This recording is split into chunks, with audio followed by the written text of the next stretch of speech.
आप कॉलेज में हर साल 1500 घंटे वेस्ट कर रहे हो और फिर कंप्लेन करते हो कि टाइम ही नहीं है यूपीएससी प्रिपरेशन के लिए। अगर आप समझेंगे 4 से 6 घंटे आपके रोज मतलब माइंडलेस स्क्रोलिंग और ऐसी एक्टिविटीज, फालतू एक्टिविटीज में आप टाइम वेस्ट कर रहे हो और ऐसे ही समय चला जाता है। आपका इन्वॉल्वमेंट उसमें इतना होता नहीं है, आपको एक्चुअली वहां से कुछ गेन हो नहीं रहा है, आप इंजॉय भी नहीं कर रहे हो उस चीज को और आपका समय उसमें चला जा रहा है। तो ये सारी चीजें क्यूमुलेटिवली 1500 घंटे के आसपास आपका वेस्ट हो जाता है एक साल के अंदर। बहुत बड़ा नंबर है। अगर इसको आपने स्ट्रक्चर्ड वे में सही तरीके से इस्तेमाल किया रहता, you would have enjoyed your college days, मतलब you would enjoy your college days. उसके साथ साथ में आपकी यूपीएससी भी स्ट्रक्चर्ड मैनर में बहुत ज़्यादा अच्छी रॉबस्ट वे में प्रिपरेशन हो जाती है आपकी। उसको डिटेल में समझेंगे कि सबसे बड़ा जो कंसर्न रहता है यूपीएससी एस्पिरेंट्स का जो कॉलेज में उनका ये रहता है कि यूपीएससी की प्रिपरेशन कॉलेज के साथ कैसे करें और टाइम मैनेजमेंट क्या करना है, कैसे करना है। टाइम मैनेजमेंट के कुछ टिप्स बता दीजिए। तो 3 टिप्स के बारे में बात करेंगे और उसके ऊपर ध्यान दे दिया, मतलब कि दैट इज लाइक वो रामबाण हो जाएगा आपके यूपीएससी प्रिपरेशन के लिए कॉलेज के अंदर। तो उस पर ध्यान देना है, किस तरीके से क्या है उसको डिटेल में हम बात करने वाले। उसी के साथ में ये जो है एक सीरीज है हमारी जिसमें 30 डेज के यूपीएससी स्ट्रैटेजी का प्लान है। उसके अंदर ये डे 2 है जिसमें हम टाइम मैनेजमेंट टिप्स के ऊपर बात करने वाले हैं। तो उसके ऊपर बात करें उससे पहले आप mad life study IQ Telegram channel पे ज्वाइन कर सकते हैं, जहां पर आपको ये सारे डिलीवरेबल्स मिल जाएंगे। आपके जो डाउट्स हैं सारी चीज़ों को वहां पे क्वेरी को ले लिया जाएगा, सॉल्व कर दिया जाएगा। तो आप इसे ज्वाइन कर सकते हैं। उसी के साथ में कहानी में कंटिन्यू करते हैं। सबसे पहला टिप जिस पे आपको ध्यान देना है दैट इज रूथलेस प्रायोरिटाइजेशन। मतलब रूथलेस वे में आपको मालूम रहना चाहिए कि मुझे क्या चीज़ करनी है, कौन सी मेरे लिए प्रायोरिटी है, मुझे किस पे फोकस करना है, किस पे फोकस नहीं करना है, कहाँ पे ज़्यादा टाइम देना है, कहाँ पे टाइम नहीं देना है, कौन सी चीज़ इंपॉर्टेंट है, कौन सी इंपॉर्टेंट नहीं है। इन सारी चीज़ों के ऊपर आपको स्ट्रक्चर्ड वे में पता होना चाहिए कि क्या करना है। फॉर एग्जाम्पल आप समझेंगे कि हम हर चीज़ करने की कोशिश करते हैं, हर चीज़ में हमारा ध्यान है, उसकी वजह से आप सारे इवेंट अटेंड कर रहे हैं, आप हर चीज़ को यस कह दे रहे हैं कि हाँ मैं यहाँ पे भी आ जाऊँगा, मैं यहाँ पे भी चला जाऊँगा, मैं हर जगह के लिए अवेलेबल हूँ। ये सारी चीज़ें अगर आप करेंगे, सारे ग्रुप प्लान के लिए यस कह देंगे, तो फिर आप यही कंप्लेन करते रह जाएंगे कि एक्चुअली में मेरे पास टाइम बच ही नहीं रहा। इवेंचुअली नहीं बचेगा क्योंकि हर जगह पे आपका टाइम चला जा चुका है। तो आपको प्रायोरिटाइज करना है कि अच्छा ये 5 चीज़ें हैं, उनमें से 2 चीज़ें मेरे लिए बहुत इंपॉर्टेंट है, तो मैं अपना 80% टाइम उनके ऊपर देने वाला हूँ और बाकी जो समय बचेगा वो बाकी चीज़ों पे दे दूंगा अगर रिक्वायर्ड हुआ तो, और मोस्ट इंपॉर्टेंट या फिर यूटिलिटी के हिसाब से इंपॉर्टेंट हुआ तो इस हिसाब से आपको प्रायोरिटाइज करना है। और अगर आप ये प्रॉब्लम को इस तरीके से प्रायोरिटाइज करते हैं तो उसका सोल्यूशन कैसे निकलेगा, कैसे आप प्रायोरिटाइज करेंगे। सबसे पहले जब हम टॉपर्स की बात करते हैं तो वो पूरी एक्टिविटीज को फिल्टर करते हैं, वो देखते हैं ये काम का नहीं है, ऐसे करते हैं ना। तो सेम वे में आपको भी इस तरीके से स्ट्रक्चर्ड करना है कि कौन सी चीज़ें नॉन नेगोशिएबल है। आपके कॉलेज के जो एग्जाम है वो बहुत इंपॉर्टेंट है, उसके लिए पढ़ना है। उसके साथ साथ में जो असाइनमेंट्स है वो भी बहुत की है, दे आर वेरी इंपॉर्टेंट, उन पे भी ध्यान देना है, अच्छे से उन सारी चीज़ों को करना है। एंड उसके साथ साथ में एक मिशन क्रिटिकल आ जाता है। ये हमने कहा कि नॉन नेगोशिएबल, ये तो करना ही है। इसके साथ साथ में क्रिटिकल जो मिशन है आपका दैट इज यूपीएससी, उसके अंदर आप एनसीईआरटी की बात करेंगे, कुछ इंपॉर्टेंट एनसीईआरटी है उसके ऊपर आपको ध्यान देना है। जैसे 11th और 12th की 4 ज्योग्राफी की बुक है, फाइन आर्ट्स की एक 12th की बुक है, उसके साथ साथ में पोस्ट इंडिपेंडेंस की एनसीईआरटी है एक। ये कुछ इंपॉर्टेंट एनसीईआरटीज है, इनको फोकस करना है। उसके साथ साथ में जीएस के सब्जेक्ट्स में हिस्ट्री, ज्योग्राफी, पॉलिटी, इकोनॉमी, ये कोर है, ये बहुत इंपॉर्टेंट है। करंट अफेयर्स में आप रोज थोड़ा थोड़ा 10 मिनट दे सकते हैं और बहुत ज़्यादा आपके स्टैटिक के साथ लिंक बनाना आप सीख जाएंगे और मेंस में जो वैल्यू एडिशन है उसमें बहुत हेल्प करेगा। आंसर राइटिंग में टेम्पलेट कैसे तैयार करना है, ये सारी इंपॉर्टेंट है, ये क्रिटिकल है, तो आपको इस पर भी प्रायोरिटी देना है। इसके साथ साथ जो नॉन नेगोशिएबल है इस पर भी फोकस करना है। और उसके साथ साथ में बाकी जो चीज़ें आती है, 10 हो 5 हो जितनी भी चीज़ हो, वो सब ऑप्शनल है, उस पर फोकस अगर समय बचा तो दे दो, वरना नीडेड नहीं है। अभी के लिए आपका ध्यान इन 2 चीज़ों पे होना चाहिए। और उसके साथ अगर आप समझेंगे कि रोज 2 घंटे अगर आप ये मिशन क्रिटिकल यूपीएससी पे देते हैं तो कितना ज्यादा, मतलब 3 साल तक आपके ग्रेजुएशन का जो 3 साल होगा उसमें अगर आप रोज 2 घंटे देते हैं तो क्यूमुलेटिवली ग्रेजुएशन खत्म होते होते ये 3 साल के अंदर, ग्रेजुएशन के अंदर ही आपने 2000 घंटे यूपीएससी के प्रिपरेशन को दे चुके होंगे। और ये बहुत सिग्निफिकेंट नंबर है, इसमें आप बहुत कुछ कवर कर चुके होंगे। अगर आप कोई कोचिंग को देखेंगे तो वहां पे कहा जाता है कि हमारा ये जो सिलेबस है, हम ये पूरा जो अपना कोचिंग का मटेरियल है ये इतने समय में फिनिश कर देंगे। आप वहां पे जाकर कैलकुलेट कीजिएगा, देखिएगा कभी आपको 2000 घंटे जितना नंबर नहीं देखने को मिलेगा, बहुत कम होता है। और अगर 2000 घंटे दे रहे दैट मीन्स आप कोचिंग में जितना पढ़ाते हैं, जितना समय जाता है, उससे भी ज़्यादा टाइम आप स्पेंड कर रहे होंगे और बहुत ज़्यादा रिगेन कर रहे होंगे इन सारी चीज़ों से। तो ये बहुत इंपॉर्टेंट है। हमें लगता है 2 घंटे में नहीं होगा यूपीएससी का प्रिपरेशन, 6 घंटा देना पड़ेगा, 10 घंटा देना पड़ेगा, लेकिन ऐसा नहीं है। आपके पास रनवे ऑफ टाइम है, 3 साल है। तो 3 साल में अगर आप ऐसे स्ट्रक्चर्ड वे में प्रेप करते हैं तो आप बहुत आगे होंगे, माइल्स अहेड होंगे जो जनरल पॉपुलेशन है उससे, कॉम्पिटिशन से बहुत आगे होंगे। उसी के साथ में आपको क्या समझ में आएगा कि बहुत ज़्यादा चीज़ें नहीं करनी है, लेस इज मोर, जो हमेशा मैं कहता हूँ कि कम चीज़ें करनी है लेकिन उसको बार बार रिवाइज करना है। उसके साथ साथ में जो भी नॉइस है, आपसे कहा जाता है ये भी पढ़ लो, ये भी पढ़ लो, नहीं पढ़ना है सब कुछ।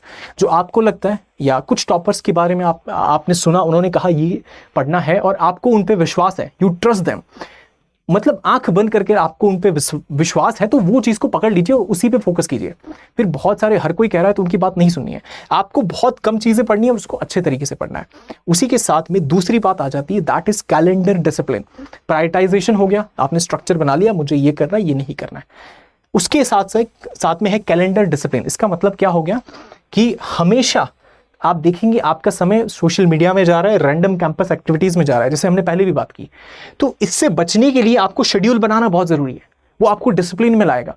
शेड्यूल की मॉर्निंग में मैं ये करूँगा, आफ्टरनून में ये करूँगा, इवनिंग में ये करूँगा और नाइट के समय पर मेरा ये शेड्यूल है।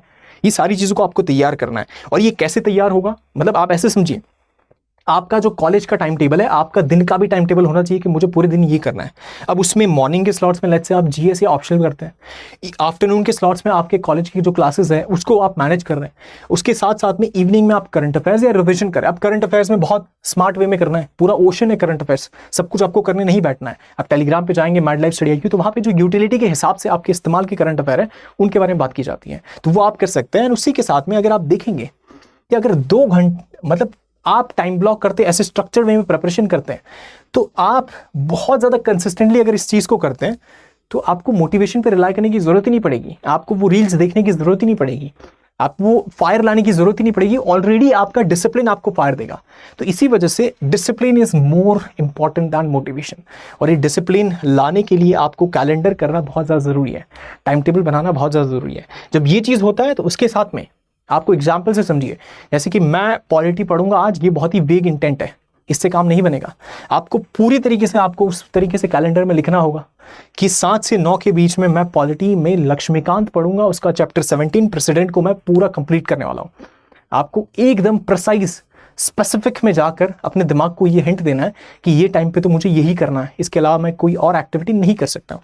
तो ये फोकस करना है आपको। तो इस तरीके से अगर आप कैलेंडर डिसिप्लिन लाते हैं, आपका समय बहुत बचेगा और आपका प्रिपरेशन का टाइम आप बचा रहे होंगे। तीसरी बात आती है कि आपको टाइम ब्लॉक करना है, just like as an CEO।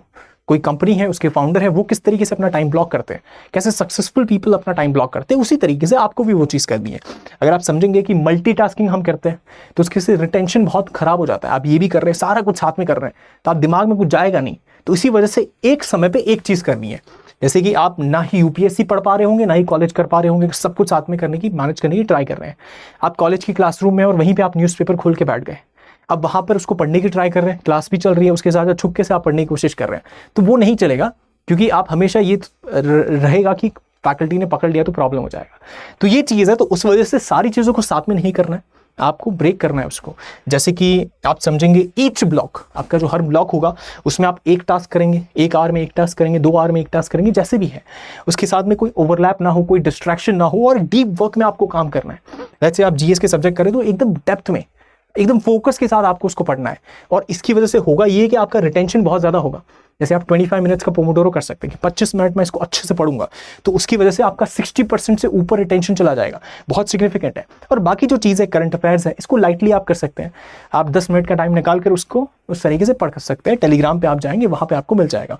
तो वो चीज़ है। एंड उसी के साथ में जैसे 2 घंटे अगर अनडिस्ट्रैक्टेड वे में अगर आप हिस्ट्री को पढ़ते हैं, वो ज़्यादा बेटर है देन 6 घंटे आप हाफ हार्टेड मल्टीटास्किंग कर रहे हैं, कि मतलब 6 घंटे तक आपने पढ़ाई की लेकिन पढ़ा नहीं पढ़ा, टाइम चला गया। उससे बेटर है कि एक जगह पे बैठ जाओ, सिर्फ 2 घंटे पढ़ो, लेकिन पूरे फोकस के साथ पढ़ो। ये ज़्यादा काम का है रादर देन दिस। तो क्वांटिटी पे ध्यान नहीं देना है, क्वालिटी पे ध्यान देना है। और क्वालिटेटिवली 2 घंटे रोज दोगे तो 2000 घंटे बहुत बड़ा नंबर होता है। तो उस वे में आप इंश्योर कर पाएंगे कि UPSC आपको रिवॉर्ड करेगा, आपकी जो इंटेंसिटी है, मतलब इंटेंसिटी आपकी जो फोकस्ड वे में है, उसको रिवॉर्ड किया जाएगा रादर देन आपके स्कैटर्ड एफर्ट्स को। स्कैटर्ड एफर्ट्स तो कहीं पे भी रिवॉर्ड नहीं होते, UPSC भी रिवॉर्ड नहीं करेगा, लेकिन ये जो चीज़ है इसको रिवॉर्ड किया जाएगा। तो उसी वजह से आपको डिसिप्लिन वे में इस तरीके से प्रेपरेशन को करना है। अब इससे ऐसा नहीं लगना चाहिए कि आप वर्काहॉलिक हो कि पूरा काम पे ही ध्यान दे रहे हो। आपको डेडिकेटेड सिर्फ 2 घंटे देने हैं, उसके साथ में जो बाकी चीज़ें हैं उसमें स्ट्रक्चर्ड वे में टाइम टेबल के हिसाब से उसको फॉलो करना है। अब अगर इसको ऐसे करते हैं तो ऐसा नहीं होगा कि आप वर्काहॉलिक हो, आप कहीं ना कहीं स्ट्रैटेजिस्ट हो, अपने समय को इंपॉर्टेंस दे रहे हो, और समय को इंपॉर्टेंस देना बहुत ज़्यादा ज़रूरी है।